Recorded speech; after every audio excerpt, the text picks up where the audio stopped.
अस्सलामु अलैकुम वरहमतुल्लाहि वबरकातुह। आपने जो सवाल किया कि अगर किसी शख्स ने कुर्बानी के लिए मन्नत मानी कि मेरा फला काम अगर बन जाए या हमारे घर में कोई बीमार है, अगर वो दुरुस्त हो जाए तो मैं उसके लिए जो है कुर्बानी करूँगा, या फिर कुर्बानी का जानवर ख़रीदा था, जानवर मर गए, तो अब वो शख्स क्या करे। आपने जो पूछा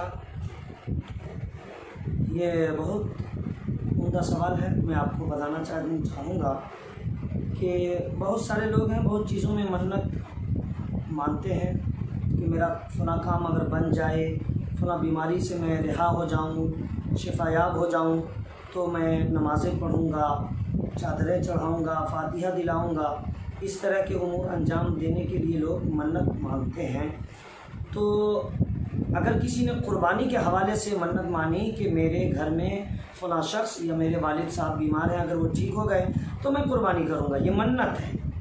अच्छा, अगर कोई शख्स मन्नत माना है कि मुझे कुर्बानी फ़लाँ काम के हो जाने से देना है, अब जब कुर्बानी का वक्त आया तो उसके लिए मन्नत की कुर्बानी अलग है, और अगर वो शख्स मालिक निसाब है, गनी है, तो उसके ऊपर एक अलग से कुर्बानी वाजिब है। गोया कि अब उसे दो कुर्बानी देनी पड़ेंगे, यानी एक मन्नत वाली कुर्बानी, दूसरी जो उसके गनी होने की वजह से, मालिक निसाब होने की वजह से जो ख़ुद उस पर कुर्बानी वाजिब है, वो एक अलग कुर्बानी होगी।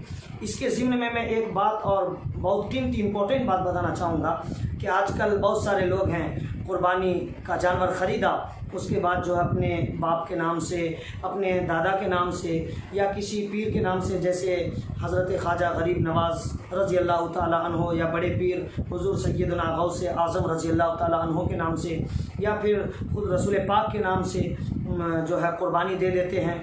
मैं आपको ये मसला समझाना चाहता हूँ कि अगर आपने कुर्बानी के जानवर ख़रीदे, आप मालिक निसाब हैं, गनी हैं, और आपने किसी पीर पैगंबर के नाम से या अपने रिश्तेदार के नाम से या बाप दादा किसी के नाम से भी आपने अगर कुर्बानी दे दिया, तो वो कुर्बानी तो आपकी हो ही गई, उसके सवाब तो आप पाएंगे ही। लेकिन चूँकि पैसा आपने कमाया था, मालिक निसाब आप हैं, गनी आप हैं, तो कुर्बानी आप पर वाजिब है, इसलिए वो कुर्बानी आपकी काबिल कबूल है, उसका सवाब आपको मिलेगा। आप मालिक निसाब होने की वजह से आप पे अलग से एक कुर्बानी वाजिब है आपके ऊपर, उसे देना पड़ेगा। अगर आप मान लीजिए 5 साल से बाप दादा के नाम से, पीर पैगंबर के नाम से कुर्बानी देते चले आ रहे हैं, लेकिन आप 5 साल में मालिक निसाब रहे हैं, गनी रहे हैं, तो ये आपके ऊपर 5 कुर्बानी कर्ज है, बाकी है आपके ऊपर। चूँकि मालिक निसाब होने की वजह से वाजिब कुर्बानी थी, इसलिए आपको अलग से कुर्बानी देना पड़ेगा। मसला ये रहा कि आप मालिक निसाब हैं, कुर्बानी के जानवर ख़रीद कर दादा के नाम से या किसी पीर पैगंबर के नाम से आपने दे दिया, उसका सवाब आपको मिल जाएगा। लेकिन चूँकि आप मालिक निसाब हैं, इसलिए आपके ऊपर वो कुर्बानी कर्ज रहेगा, बाकी रहेगा, इसलिए आपको अपने नाम से भी देना पड़ेगा। इसलिए जब आप किसी और के नाम से कुर्बानी देना चाहें खुशी बखुशी, ऐसे ही बिना मन्नत के, तो आपको अपने नाम से भी मालिक निसाब होने की वजह से यानी 2 कुर्बानी देना पड़ेगा। और ऐसे ही अगर आपने मन्नत भी माने हैं, चाहे जितनी मन्नत हो, मन्नत के नाम से जितनी भी कुर्बानी करें, आप मालिक निसाब है तो आपको अपनी तरफ से भी एक कुर्बानी देना पड़ेगा।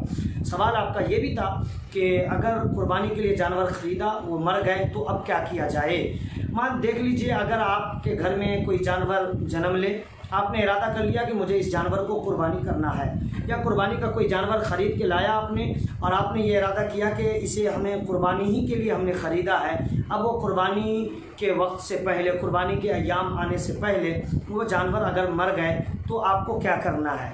अब जानवर के मर जाने के बाद आपको ये देखना है कि जानवर के मरने के बाद भी अगर आप मालिक निसाब हैं, गनी हैं, तो आप पे दूसरा जानवर ख़रीद के कुर्बानी करना वाजिब है। और नहीं, अगर कुर्बानी का अय्याम आने से पहले आपने जानवर जो ख़रीदे थे वो मर गए, अब आप गरीब हैं, फ़कीर हैं, आप मालिक निसाब नहीं हैं, तो आपके ऊपर कुर्बानी वाजिब नहीं है। मसला ये रहा कि अगर आप कुर्बानी के जानवर मर जाने के बाद भी मालिक निसाब हैं, तो आपको दूसरा जानवर ख़रीद के कुर्बानी देना ज़रूरी है, आपके ऊपर कुर्बानी अब भी वाजिब है। اور نہیں مالک نصاب ہیں تو قربانی واجب نہیں ہے، ساقط ہو گیا، اس لیے کہ آپ فقیر ہو چکے ہیں، غریب ہیں، آپ مالک نصاب نہیں، اس لیے آپ سے قربانی کا ذمہ ختم ہو جاتا ہے، آپ سے کوئی پوچھ تاچھ یا آپ کی کوئی گرفت اور پکڑ نہیں ہوگی۔ امید ہے کہ آپ کے مسئلے کے جواب آپ کو مل گئے ہوں گے۔ اللہ حافظ۔